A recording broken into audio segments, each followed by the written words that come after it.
हा रामसरन. फार पूर्वी मी याच्याकडे चहा प्यायलो होतो. पहिल्या घोटात मला चहा आवडला. त्यानंतर मी पुन्हा पुन्हा याच्याकडे येत राहिलो. याचा चहा तितकाच चवदार होता. मी अनेकांना याच्या चहाबद्दल सांगितलं, अनेकांना इथपर्यंत घेऊन आलो. प्रत्येकाचं याच्या चहाबद्दल हेच मत होतं. माझ्या व्यतिरिक्त सुद्धा अनेक लोक इथे चहा पितात. धंदा प्रचंड वाढला म्हणून याने कधी भेसळ केली नाही.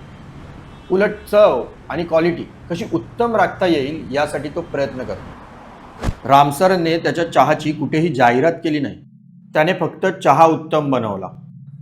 राजकीय पक्षांनो, तुम्ही सुद्धा हेच करा. फक्त चहा उत्तम बनवा. लोक तुम्हाला आणि चवीला दोघांना लक्षात ठेवतील.